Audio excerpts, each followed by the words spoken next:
Anwar U D എഫിൽ വരണോ ഇല്ലയോ എന്നുള്ളതൊക്കെ ഇനിയും തീരുമാനിക്കാൻ ഒരുപാട് സമയങ്ങളുണ്ട്.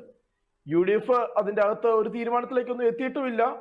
അൻവർ അദ്ദേഹത്തിന്റെ ആഗ്രഹം ഒരു ഫോർമലായിട്ട് അല്ലെങ്കിൽ ഒരു അപേക്ഷ രൂപത്തിലൊന്നും ഇതുവരെ യു ഡി എഫ് രൂപത്തിൽ തന്നിട്ടുമില്ല. അദ്ദേഹം ഇന്ന് യു ഡി എഫിന് നിരുപാധികം പിന്തുണ പ്രഖ്യാപിക്കുന്നു. നിലമ്പൂർ ഉപതെരഞ്ഞെടുപ്പാണ് അദ്ദേഹം പറയുന്നത്.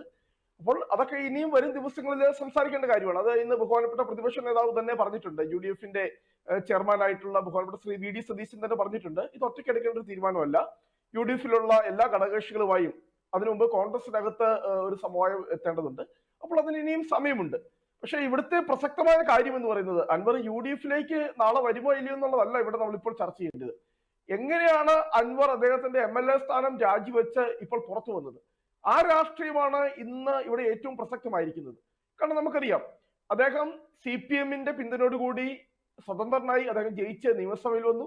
അദ്ദേഹം CPM-ന്റെ പാർലമെന്ററി പാർട്ടിയുടെ ഭാഗമായി ഇത്രയും വർഷക്കാലം നിന്നു. നമുക്കറിയാം, നിയമസഭയ്ക്കകത്തും പുറത്തും പല CPM നേതാക്കൾ പോലും കൊടുക്കാത്ത രീതിയിലുള്ള വലിയ പിന്തുണ ശ്രീ പിണറായി വിജയന് നൽകിക്കൊണ്ട് അദ്ദേഹത്തെ ഒരു കവചം പോലെ പൊതിഞ്ഞ് സംരക്ഷിച്ചുകൊണ്ട് പിണറായിസത്തിന്റെ ഇന്ന് കേരളത്തിലെ CPM-ല് ഇപ്പോൾ നടന്നു വരുന്ന പിണറായിസത്തിന്റെ ഏറ്റവും വലിയ വക്താവായി നിന്ന ശ്രീ PV അൻവർ, അതിനുശേഷം മുഖ്യമന്ത്രിയുടെ ഓഫീസിനെതിരെ പ്രതിപക്ഷം ഉയർത്തിക്കൊണ്ടുവന്ന മുഴുവൻ ആരോപണങ്ങളെയും തെളിവുകൾ സഹിതം തന്നെ പിന്തുണച്ചുകൊണ്ട് അദ്ദേഹം രംഗത്ത് വന്നു. ഇന്ന് അതേ പിണറായിസത്തിനെതിരെ അതിശക്തമായ വിമർശനം ഉന്നയിച്ചുകൊണ്ട് പിണറായിസം കേരളത്തിന്റെ മണ്ണിൽ കുഴിച്ചു മൂടുമെന്ന് ദൃഢപ്രതിജ്ഞ എടുത്തുകൊണ്ട് PV അൻവർ വരുമ്പോൾ അത് തീർച്ചയായിട്ടും ഇത് പ്രതിപക്ഷത്തിന്റെ ഒരു രാഷ്ട്രീയ വിജയമാണ് എന്ന് തന്നെ പറയാൻ വേണ്ടിയാണ് ഞാൻ ഇവിടെ ആഗ്രഹിക്കുന്നത്. അല്ല, നമ്മളിവിടെ PV അൻവർ ഒരു ഇമ്പാക്റ്റും ഉണ്ടാക്കത്തില്ല. അല്ല, PV അൻവർ എന്ന് പറയുന്നത് വ്യക്തിക്ക് ഇമ്പാക്ട് ഉണ്ടാക്കുമോ എന്നുള്ളതല്ല ഇവിടുത്തെ പ്രശ്നം. അദ്ദേഹം ഉയർത്തിക്കൊണ്ടുന്ന വിഷയങ്ങൾ കേരള പൊതുസമൂഹം, കേരളത്തിന്റെ രാഷ്ട്രീയ മണ്ഡലം കഴിഞ്ഞ ഏതാനും മാസങ്ങളായി ചർച്ച ചെയ്യപ്പെട്ട ഒരുപാട് വിഷയങ്ങൾ. അത് ആദ്യം നമുക്കറിയാം, കഴിഞ്ഞ ഒരു 5-6 മാസമായി കേരളം ചർച്ച ചെയ്യപ്പെടുന്ന വിഷയങ്ങൾ. ഒന്ന് തൃശ്ശൂർ പൂരം അട്ടിമറിച്ചത് മുതൽ, അല്ലെ ADGP അജിത് കുമാർ RSS നേതാക്കളുമായി ഗൂഢാലോചന അല്ലെങ്കിൽ കൂടിയാലോചന അല്ലെങ്കിൽ കൂടിക്കാഴ്ച നടത്തിയത് മുതൽ, അതുപോലെ തന്നെ ഈ പറയുന്ന ADGP അജിത് കുമാർ സൂപ്പർ മുഖ്യമന്ത്രി പദം ചമഞ്ഞുകൊണ്ട് അല്ലെ സൂപ്പർ DGP പദം ചമഞ്ഞുകൊണ്ട് ഇപ്പോൾ നമുക്ക് വളരെ കൃത്യമായിട്ട് അറിയാം. ഈ കഴിഞ്ഞ ദിവസം തന്നെ വന്ന വാർത്ത എന്താ? ഈ പറയുന്ന ADGP അജിത് കുമാറിന് ക്ലീൻ ചിറ്റ് നൽകിക്കൊണ്ട് വിജിലൻസ് നൽകിയ റിപ്പോർട്ട്, ആ നൽകിയ റിപ്പോർട്ട് വിജിലൻസ് ഡയറക്ടർ പോലും അംഗീകരിക്കാതെ അതിൽ കൂടുതൽ ക്ലാരിഫിക്കേഷൻസ് അല്ലെങ്കിൽ അതിനെക്കുറിച്ച് വീണ്ടും കൂടുതൽ വിശദമായ അന്വേഷണം നടത്താൻ വേണ്ടിയിട്ട് വിജിലൻസിന്റെ ഡയറക്ടർ ഉത്തരവിട്ടിരിക്കുക. അതുപോലെ തൃശ്ശൂർ പൂരവുമായി ബന്ധപ്പെട്ട് 4ഓളം അന്വേഷണങ്ങൾ നടന്നു വരിക. അതില് ADGP അജിത് കുമാർ നൽകിയ അന്വേഷണ റിപ്പോർട്ട് അത് DGP അംഗീകരിച്ചില്ല. DGP അംഗീകരിക്കാതെ വീണ്ടും മറ്റൊരു അന്വേഷണത്തിന് ഉത്തരവിട്ടിരിക്കുക. അപ്പോൾ ഇതൊക്കെ എന്ന് പറയുന്നത് ബഹുമാനപ്പെട്ട പ്രതിപക്ഷ നേതാവ് അല്ലെങ്കിൽ ഇവിടെ കേരളത്തിലെ പ്രതിപക്ഷം ഉയർത്തിക്കൊണ്ടുവന്ന ആരോപണങ്ങൾ. അതിന് PV അൻവർ അതിനെ പിന്തുണച്ചുകൊണ്ട് അദ്ദേഹം രംഗത്ത് വന്നു. അപ്പോൾ കഴിഞ്ഞ 5-6 മാസം അതാണല്ലോ നമ്മൾ പാലക്കാട് ഉൾപ്പെടെയുള്ള ഉപതെരഞ്ഞെടുപ്പുകളിൽ ചർച്ച ചെയ്യപ്പെട്ടത് എന്ന് പറയുന്നത് ഈ വിഷയങ്ങളാണ്. അപ്പോൾ അതൊക്കെ കൃത്യമായി തന്നെ നമുക്കറിയാം ഇന്ന് കേരളത്തിന്റെ രാഷ്ട്രീയ മണ്ഡലം ചർച്ച ചെയ്യുന്നുണ്ട്. അപ്പോൾ അത് ഇന്ന് PV അൻവർ അദ്ദേഹം വളരെ കൃത്യമായി പറഞ്ഞു, അദ്ദേഹം ഈ പറയുന്ന അടുത്ത തവണ നിലമ്പൂർ മത്സരിക്കാൻ അദ്ദേഹം ഉദ്ദേശിക്കുന്നില്ല. അപ്പോൾ അദ്ദേഹത്തിന് രാഷ്ട്രീയമായിട്ട് ഉള്ള നേട്ടങ്ങളായിരുന്നു അദ്ദേഹം ലക്ഷ്യം വെച്ചിരുന്നെങ്കിൽ അദ്ദേഹത്തിന് പറയാമായിരുന്നു, ഞാൻ ഇടതുപക്ഷത്തിന്റെ ഭാഗമായി നിന്ന് ജയിച്ചു, പക്ഷെ ഞാനിപ്പോൾ ഇടതുപക്ഷത്തിന്റെ നയങ്ങളോട് യോജിക്കുന്നില്ല, അതുകൊണ്ട് ഞാൻ ധാർമ്മികമായി ഞാൻ രാജിവെക്കുന്നു, അടുത്ത തവണ ഞാൻ UDF-ന് പിന്തുണയോടുകൂടി ബൈ ഇലക്ഷനിൽ ഞാൻ മത്സരിക്കാമെന്ന് അദ്ദേഹത്തിന് പറയാം. അദ്ദേഹം അങ്ങനെയൊന്നും പറയുന്നില്ല. അദ്ദേഹം തെരഞ്ഞെടുപ്പിൽ മത്സരിക്കുന്ന കാര്യം പോലും അദ്ദേഹം ഇവിടെ പറയുന്നില്ല. അങ്ങനെ പറയാതെ അദ്ദേഹം കോൺഗ്രസിന്റെ സ്ഥാനാർത്ഥിയെ പോലും പറയുകയാണ്. അതൊരു രാഷ്ട്രീയ തന്ത്രമല്ലേ? അങ്ങനെയുള്ള വിശ്വാസ്യതയും ഇല്ലാത്തൊരു നേതാവിനെ UDF-ലേക്ക് കൊണ്ടുവരേണ്ട കാര്യമുണ്ടോ? അല്ല, ഞാൻ പറഞ്ഞല്ലോ, അത് ഇവിടെ ആരും തീരുമാനിച്ചിട്ടില്ലല്ലോ UDF-ലേക്ക് എടുക്കുവാനായിട്ട്. ഏതേലും UDF-ന്റെയോ കോൺഗ്രസിന്റെയോ നേതാക്കൾ അദ്ദേഹത്തെ UDF-ലേക്ക് പരസ്യമായി സ്വാഗതം ചെയ്യുകയോ അല്ലെങ്കിൽ അദ്ദേഹം UDF, കാരണം അതിനൊരു നടപടിക്രമമുണ്ട്, കൃത്യമായി തന്നെ അതിനൊരു നടപടിക്രമമുണ്ട്. കാരണം അത് കൃത്യമായി തന്നെ കൂടിയാലോചിച്ച് ഇപ്പോൾ അൻവർ പറഞ്ഞതായി ഞാൻ ഒരിടത്തും കേട്ടിട്ടില്ല, ഞാൻ UDF-ൽ ചേരാൻ പോവുകയാണെന്നോ അല്ലെങ്കിൽ UDF-ൽ എടുക്കണമെന്നോ ശ്രീ PV അൻവർ പോലും ഒരിടത്തും പറഞ്ഞതായി ഞങ്ങൾ കേട്ടിട്ടില്ല. അദ്ദേഹം പറഞ്ഞത് അടുത്ത തെരഞ്ഞെടുപ്പില്, കാരണം അടുത്ത തെരഞ്ഞെടുപ്പ് നമുക്കറിയാം ഇവിടെ കേരളത്തിലുള്ള പ്രധാനപ്പെട്ട 2 പക്ഷങ്ങൾ എന്ന് പറയുന്നത് LDF അല്ലെങ്കിൽ UDF. കാരണം ഇവിടെ LDF അധികാരത്തിൽ നിന്ന് പുറത്തായാൽ സ്വാഭാവികമായിട്ടും അധികാരത്തിൽ വരേണ്ടത് UDF ആണ്. അപ്പോൾ ഇപ്പോൾ ഈ പറയുന്ന നിലമ്പൂർ ഉൾപ്പെടെയുള്ള തെരഞ്ഞെടുപ്പ്, ഇപ്പോൾ നിലമ്പൂർ നടക്കാൻ പോകുന്ന ബൈ ഇലക്ഷനില് അവിടെ സ്വാഭാവികമായിട്ടും CPM മത്സരിക്കാൻ പോകുന്നു. അപ്പോൾ അതിനെതിരെ കോൺഗ്രസ് മത്സരിക്കാൻ പോകുന്നു. അപ്പോൾ PV അൻവറിന് ഒരിക്കലും CPM-ന്റെ നിലപാടുകൾ യോജിക്കാൻ കഴിയില്ല. CPM-നെ പരാജയപ്പെടുത്താൻ വേണ്ടി അദ്ദേഹം ആഗ്രഹിക്കുമ്പോൾ അദ്ദേഹം സ്വാഭാവികമായിട്ടും പിന്തുണ നൽകേണ്ടത് കോൺഗ്രസിനാണ്. അതാണ് ഇന്ന് അദ്ദേഹം വളരെ കൃത്യമായി പറഞ്ഞിരിക്കുന്നത്. ഒരു ഉപതെരഞ്ഞെടുപ്പിന് കളമൊരുക്കേണ്ട സാഹചര്യം ഉണ്ടായിരുന്നു അദ്ദേഹത്തിന്. 1.25 വർഷം മാത്രമല്ലേ ഉണ്ടായിരുന്നുള്ളൂ. CPM-നോടുള്ള എതിർപ്പാണെങ്കിൽ ഇപ്പോൾ തന്നെ തൃണമൂൽ കോൺഗ്രസിൽ ചേർന്ന് ഒരു ഉപതെരഞ്ഞെടുപ്പിന് കളമൊരുക്കേണ്ട ഒരു രാഷ്ട്രീയ സാഹചര്യം ഉണ്ടായിരുന്നു. അപ്പോൾ ഒരു വലിയൊരു തന്ത്രം തന്നെ അൻവർ പയറ്റിയിട്ടുണ്ട് എന്ന് വേണ്ടേ കരുതാൻ?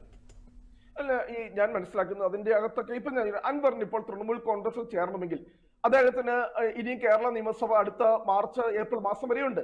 അപ്പൊ അദ്ദേഹത്തിന് അടുത്ത ഒരു ഡിസംബറിൽ അദ്ദേഹത്തിന് രാജിവെച്ച് തൃണമൂൽ കോൺഗ്രസിൽ ചേരാമായിരുന്നു. വീണ്ടും തൃണമൂൽ കോൺഗ്രസിൽ ചേരാം, അതിന്റെ സ്ഥാനാർത്ഥിയുടെ അദ്ദേഹത്തിന് മത്സരിക്കാം. പക്ഷെ ഞാൻ മനസ്സിലാക്കുന്നത് അദ്ദേഹം ഇപ്പോൾ ഒരു വർഷം മുന്നേ തന്നെ അദ്ദേഹം, കാരണം MLA സ്ഥാനം എന്ന് പറഞ്ഞാൽ ഒരു നിസ്സാര സ്ഥാനമൊന്നും അല്ലല്ലോ. ഒരുപാട് കഠിനാധ്വാനം ചെയ്ത് തെരഞ്ഞെടുപ്പിലൊക്കെ മത്സരിച്ച് ജയിച്ചു വരുന്ന ഒരു പദവിയാണ് MLA സ്ഥാനം. പക്ഷെ ഇന്ന് അദ്ദേഹം MLA സ്ഥാനം ഒരു 1.25 വർഷം ബാക്കി നിൽക്കുമ്പോൾ രാജിവെക്കണമെങ്കിൽ ഞാൻ മനസ്സിലാക്കുന്നത് അദ്ദേഹത്തിന് മാനസികമായിട്ട് ഒരു തരി പോലും ഇടതുപക്ഷത്തിനൊപ്പം നിൽക്കാൻ കഴിയില്ല. പിന്നെ എങ്ങനെ? കാരണം അദ്ദേഹം നമുക്കറിയാം നിയമപരമായിട്ടോ അല്ലെങ്കിൽ സാങ്കേതികപരമായിട്ടോ അദ്ദേഹം CPM പാർലമെന്ററി പാർട്ടിയുടെ ഭാഗമാണ്. അദ്ദേഹം സ്വതന്ത്ര MLA ആയിട്ട് വന്നതാണെങ്കിൽ പോലും CPM-ന്റെ പിന്തുണയോടുകൂടി ജയിച്ചു വന്നതിൽ അദ്ദേഹം അറ്റാച്ച്ഡ് ആണ് ആ പറയുന്ന CPM പാർലമെന്ററി പാർട്ടിയുടെ. അപ്പോൾ അദ്ദേഹം സർക്കാരിനെ പുറത്തു നിന്ന് വിമർശിക്കുമ്പോൾ അദ്ദേഹം എങ്ങനെ ധാർമ്മികമായി ആ CPM-ന്റെ ഭാഗമായി നിൽക്കും?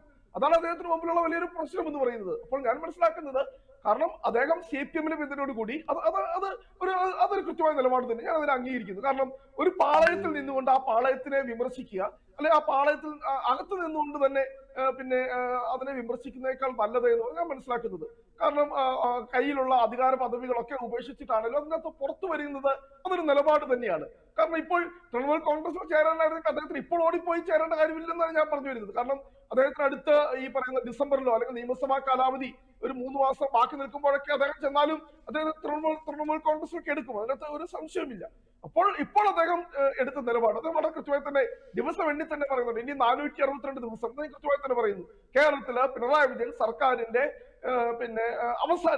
അവസാനം കുറിക്കുവാനുള്ള പോരാട്ടത്തിന് തുടക്കം എന്നാണ് അദ്ദേഹം പറഞ്ഞത്. അപ്പോൾ അതിനകത്ത് കൃത്യമായ ഒരു രാഷ്ട്രീയ സന്ദേശമുണ്ട്. ഇനി വരാൻ പോകുന്ന 1.25 വർഷം അദ്ദേഹം നടത്താൻ പോകുന്ന പോരാട്ടം. കാരണം നമുക്കറിയാം, ഇനി നമ്മളങ്ങനെ നിസ്സാരവൽക്കരിച്ചൊന്നും PV അൻവറിനെ നമ്മൾ കാണേണ്ടതല്ല. അല്ലെങ്കിൽ PV അൻവർ അങ്ങനെ കണക്ക് കൂട്ടുന്നുണ്ടോ? നിലമ്പൂരിനപ്പുറം PV അൻവർ എന്ന രാഷ്ട്രീയ നേതാവിന് വലിയ സ്വാധീനമുണ്ട് എന്ന് കോൺഗ്രസിന് അങ്ങനെ ഒരു കണക്ക് കൂട്ടലുണ്ടോ? ചേലക്കര തെരഞ്ഞെടുപ്പിൽ എന്താണ് എത്ര വോട്ട് അദ്ദേഹത്തിന് സ്ഥാനാർത്ഥി പിടിച്ചതെന്ന് നമ്മൾ കണ്ടതാണ്. നമ്മൾ അതിനകത്ത് ഒരു കാര്യം നമ്മൾ പറയും. കാരണം നമ്മുടെ ഈ കേരള സമൂഹത്തിന്റെ ഇപ്പൊ ഒരു പൊതുവായിട്ടുള്ള ഒരു ട്രെൻഡ് ഉണ്ട്. കേരളത്തിന്റെ രാഷ്ട്രീയ സമൂഹം അത് എന്ന് പറയുന്നത് ഭരണവിരുദ്ധ വികാരം. നമ്മളത് നിഷേധിച്ചിട്ട് കാര്യമില്ല. ഇപ്പൊ ചേലക്കര എന്ന് പറയുന്ന കഴിഞ്ഞ 30 വർഷമായി CPM ജയിക്കുന്ന ഒരു സീറ്റിൽ അവർ വീണ്ടും ജയിച്ചത് കൊണ്ട് കേരളത്തിൽ ഭരണവിരുദ്ധ വികാരം ഇല്ല എന്നൊന്നും പറയുന്നതിന്റെ അകത്ത് അർത്ഥമുണ്ട് എന്ന് എനിക്ക് തോന്നുന്നില്ല. കാരണം വളരെ കൃത്യമായി തന്നെ കേരളത്തിന്റെ പൊതുമണ്ഡലത്തില് പിണറായി വിജയൻ സർക്കാർ മാറണമെന്നും പുതിയൊരു സർക്കാർ വരണമെന്നും ഒരു വികാരമുണ്ട്. അപ്പോൾ ഇത്രയും കാലം ഒരു കഴിഞ്ഞ 4 വർഷത്തോളം ഈ കഴിഞ്ഞ 2 ടേമായി MLA ആണ് അദ്ദേഹം. ഈ പറയുന്ന ഇടതുപക്ഷത്തിന്റെ ഭാഗമായി നിന്ന് അവരുടെ എല്ലാ ഉള്ളറകളും അറിയാവുന്ന, എല്ലാ രഹസ്യങ്ങളും അറിയാവുന്ന ഈ പറയുന്ന PV അൻവർ അവർക്കെതിരെ ആരോപണമായി വരുമ്പോൾ അത് കേരളത്തിന്റെ പൊതുസമൂഹം വിശ്വസിക്കും തീർച്ചയായിട്ടും. കാരണം കൂടെ കിടക്കുന്നവർക്ക് രാപ്പനി അറിയൂ എന്ന് പറയുമ്പോൾ, കാരണം ഞാൻ പറഞ്ഞല്ലോ അദ്ദേഹം ഉയർത്തിക്കൊണ്ടുവന്ന ആരോപണങ്ങൾ അതിൻ്റെ അകത്ത് ഒരു തരിമ്പമില്ല എന്ന് നമുക്ക് ആർക്കും ഇവിടെ വിമർശിക്കാനായിട്ട് കഴിയില്ല.